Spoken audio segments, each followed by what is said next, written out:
warahmatullahi wabarakatuh.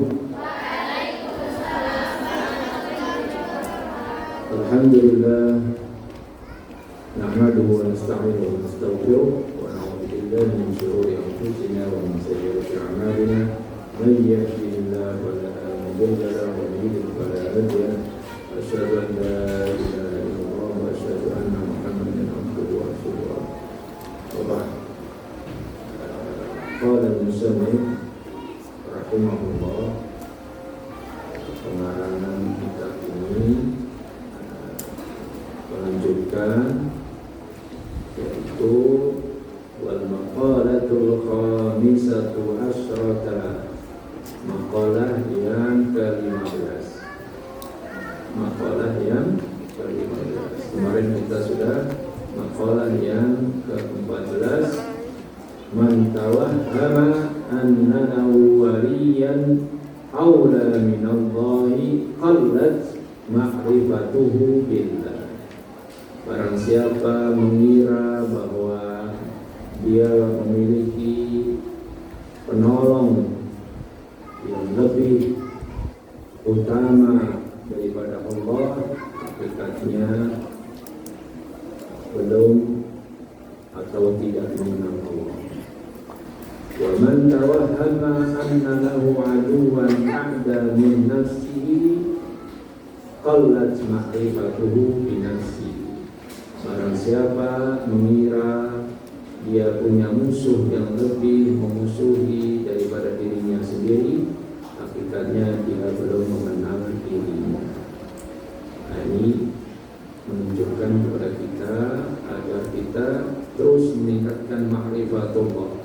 Semakin seseorang kuat ma'rifatullah, mengenal Allah penciptanya, Tuhannya, maka dia akan semakin tunduk, semakin taqarrub kepada Allah, semakin taat kepada Allah.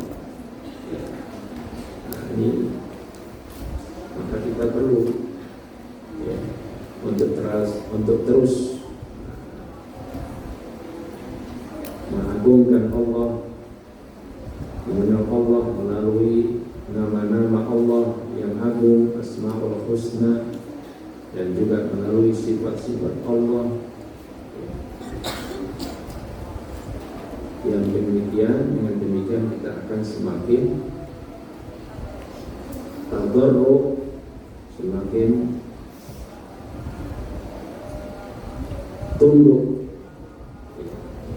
di hadapan Allah Subhanahu wa Ta'ala. Pada waktu yang sama kita juga perlu mengenali diri kita, jiwa kita, nafsu kita ini. Kadang-kadang kita ini tidak sadar nafsu kita mengiring kepada sesuatu yang dosa. Al-ammarah. Jadi man dhanna anna lahu aduwan aqwa min nafsihi al-ammarah wal lawwamah wa innahu lam yahrif nafsahu. Jadi jiwa kita ini sebenarnya atau nafsu kita ini menjadi kehati-hatian kita yang harus kita betul-betul mampu menahannya, mengendalikannya. Di dalam surah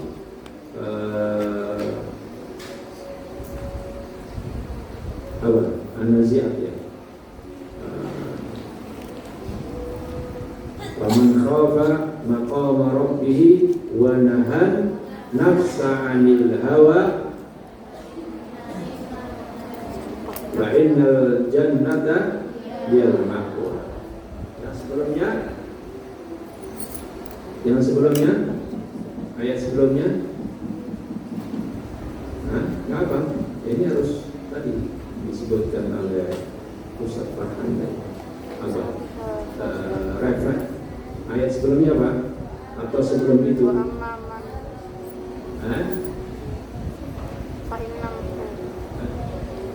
Wa azara ayat dunya sebelumnya apa?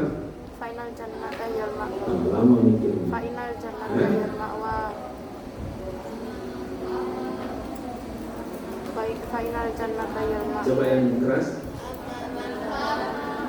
wa asarul hayatat. Bukan, itu setelahnya.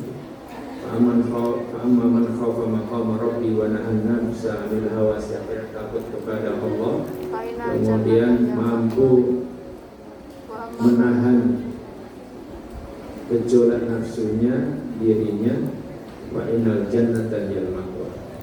Sebelumnya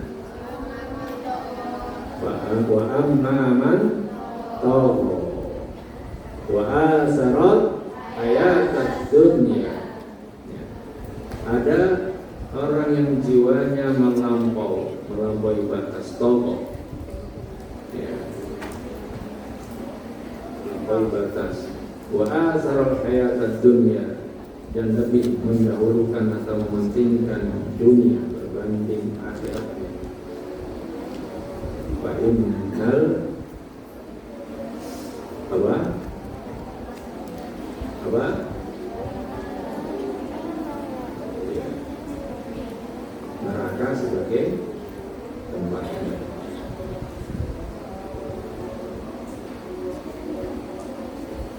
Nah, ini makanya harus terus bisa mengendalikan nafsunya, karena itulah musuh, bukan diri kita sendiri. Kita teruskan. Jadi belum dimulai basmalah, langsung dengan khatimah. Nabda darsana bil basmalah. Bismillahirrahmanirrahim.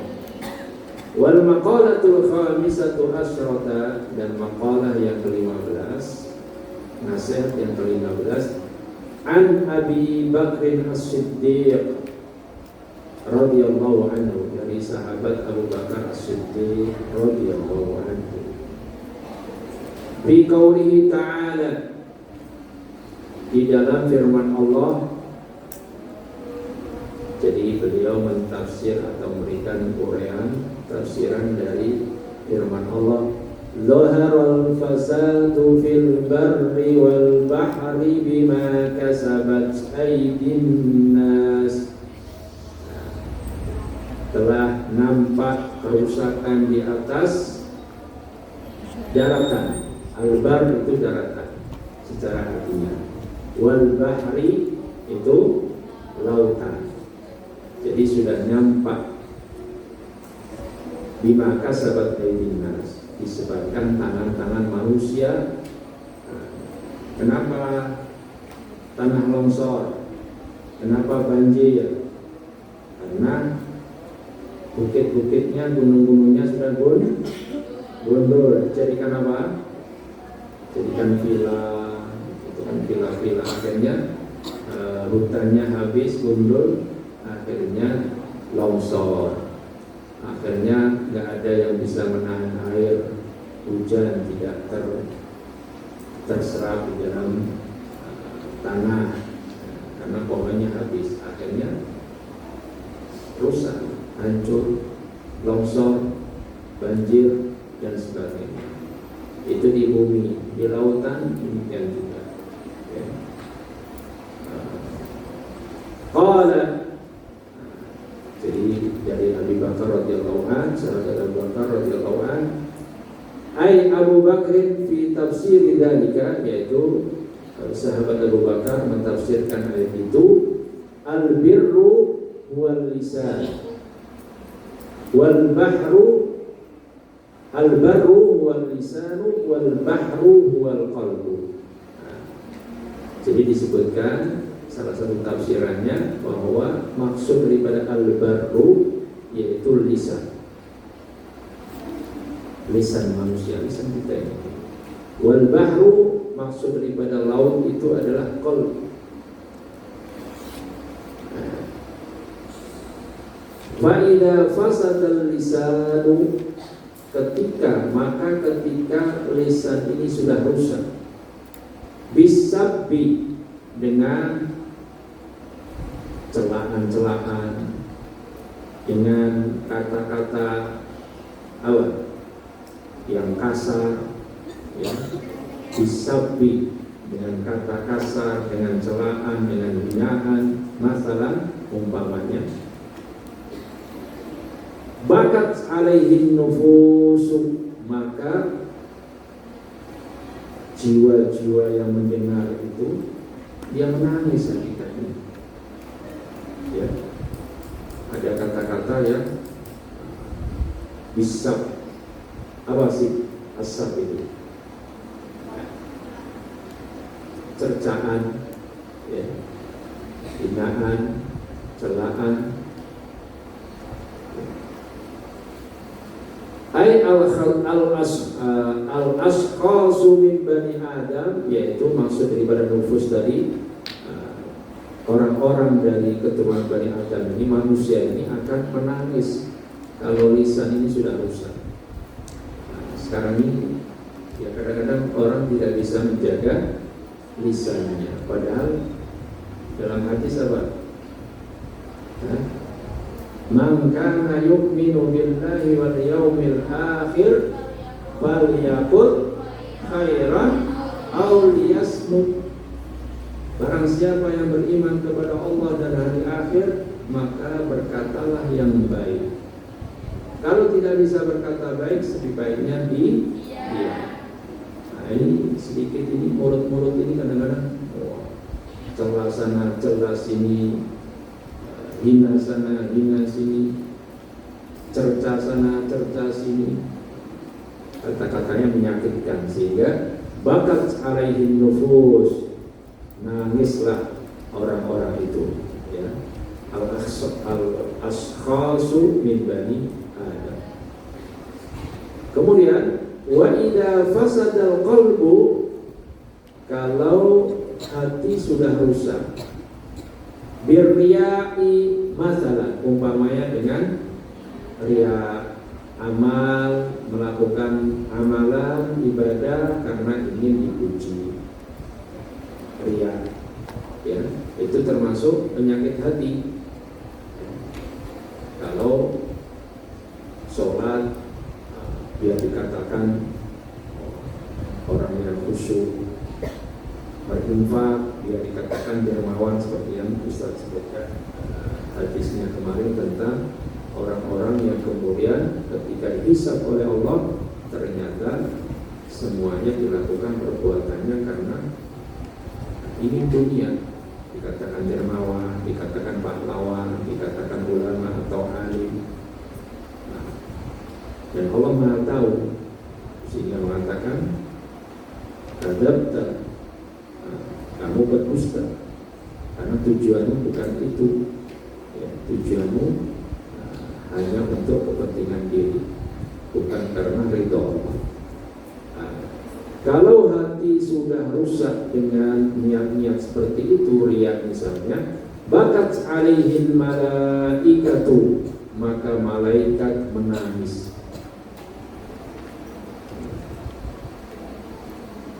Karena melihat seorang muslim yang kelihatannya sholat tapi ternyata riya, ya. Kalau riya berarti tidak diterima amalnya. Karena syarat diterimanya amal apa? Salah satu syarat diterimanya amal apa? Al-ikhlas, harus ikhlas. Qila, dikatakan al-hikmah fi anna lisan wahid tanbihun lil 'abdi fi annahu la yanbaghi an yatakallama illa fi ma yahummuhu. Jadi hikmahnya, ya, agar lisan ini, kenapa lisan itu hanya satu? Mulut ini satu sebagai satu peringatan tanbihun lil 'abdi, bahwa tidak selayaknya seseorang itu berkata-kata kecuali sesuatu yang penting, illa fima yahummuhu, kecuali sesuatu yang penting, wa fi khairin, dan dalam kebaikan. Jadi nggak boleh kita ini ngomong-ngomong ya yang tidak baik. Baik, insyaallah ini masih masih ada beberapa Korean agak panjang, jadi Ustaz cukupkan sekian dulu untuk hari ini. Satu makalah yang ke-15, yaitu dari Abu Bakar As-Siddiq radhiyallahu anhu mentafsirkan tafsiran tentang ayat Dhaharal fasadu bil barri wal bahri, yang dimaksud dengan bar di sini adalah al-lisan dan al-bahr yaitu al-qalb. Di sini pentingnya menjaga lisan dan menjaga hati. Ada nasibnya, jagalah hati, jangan kau kotori. Terus, jadi jaga lisan dan jaga hati. Lisan dijaga agar selalu mengatakan yang baik, dan hati dijaga agar jauh dari penyakit hati seperti riya dan yang lain.